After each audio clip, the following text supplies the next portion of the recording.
This video is sponsored by Raj Jewelers Chhaya Compound, Image World Vichia, KIPN College GIDA Gorakhpur, मोही appliance समारोह। राजनीति में कभी हम लोगों ने सांसद और विधायक का पद नहीं मांगा था, कभी नहीं। हम लोग मुख्यमंत्री की बात आप करते हो, जिले स्तर का, जिले का, इकाई का 1% भी नहीं आया कभी, ये पूछते हुए कि स्वर्गीय उपेंद्र शुक्ला के परिवार के परिजन जीवित हैं या कि ये भी मृत्यु सैया पे लेट गए हैं। मजबूर बन होके इस पार्टी में, अखिलेश के पार्टी में है।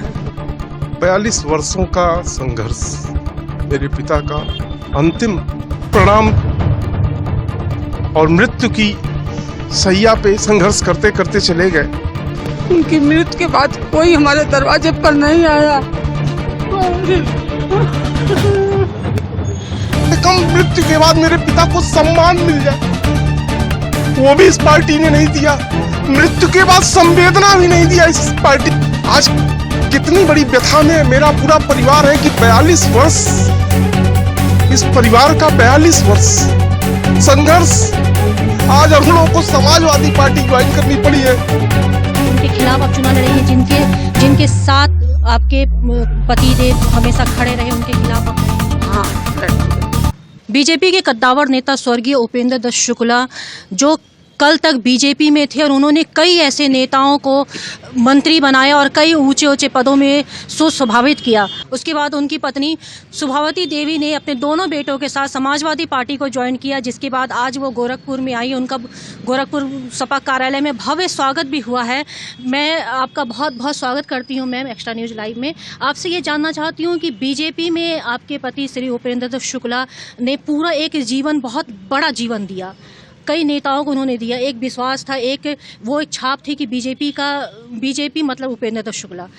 ऐसी क्या वजह हुई कि आपने बीजेपी का साथ छोड़कर समाजवादी का साथ अपनाया? हमारी कोई उपेक्षा, अपमान, मजबूर बन होके इस पार्टी में, अखिलेश के पार्टी में है। हमारे आज तकले कोई हमारे दरवाजे पर नहीं आया। उनकी मृत्यु के बाद कोई हमारे दरवाजे पर नहीं आया।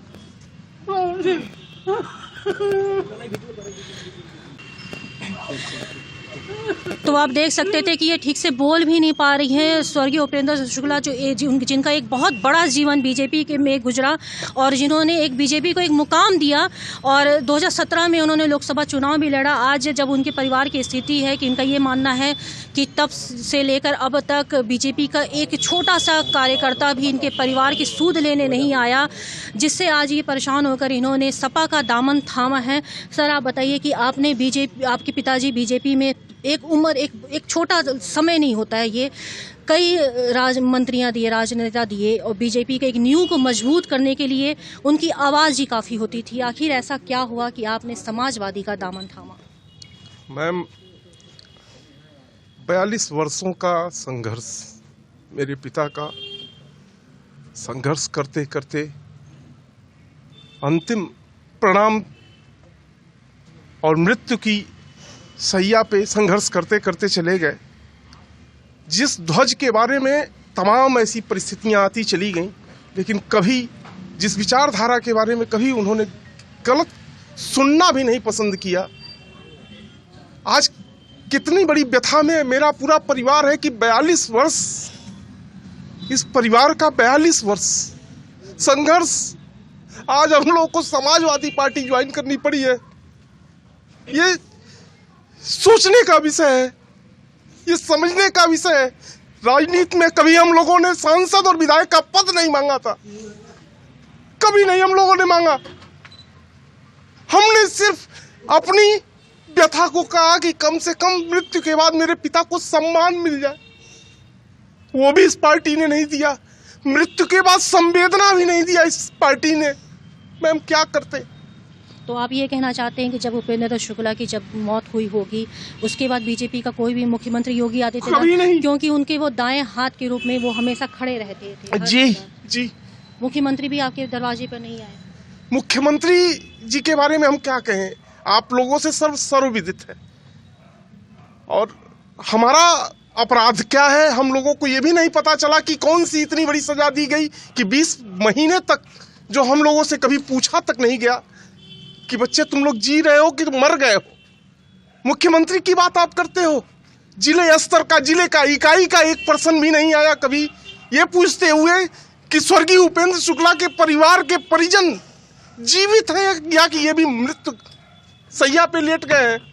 4 महीने में बीमार था, हमारे फोन से फोन किया जाता था कि कोई हमारी मदद कर दे, हम लोग दवा कराने के लिए अक्षम थे। उस परिस्थिति में भी हम लोगों के साथ कभी पार्टी नहीं खड़ी हुई, कोई फोन करते रह गए, कोई फोन नहीं उठाता था हम लोगों का। हम क्या करते मैम? तो ये एक दुख की जो बात थी, दुख की जो घड़ी थी, उनका जो साथ आपको नहीं मिला, इसी गुस्से में आपने सोचा कि 2022 विधानसभा में उनको सबक सिखाया जाए, तो आपने सपा को ज्वाइन। मैम ये गुस्सा नहीं है, ये गुस्सा नहीं है, एक पिता के प्रति समर्पण है कि उनकी 42 वर्ष की जो सेवा है उसका परिश्रमिक जो उन तक नहीं पहुंच पाया, श्रद्धांजलि के रूप में उन तक पहुंचाने का प्रयास करेंगे। तो क्या ये माना जाए कि मुख्यमंत्री योगी आदित्यनाथ के खिलाफ सुभावती देवी आप चुनाव लड़ेंगी? हाँ, लड़ेंगे। उनके खिलाफ आप चुनाव लड़ेंगे, जिनके साथ आपके पति देव हमेशा खड़े रहे, उनके खिलाफ आप लड़ेंगी चुनाव? हाँ, लड़ेंगे।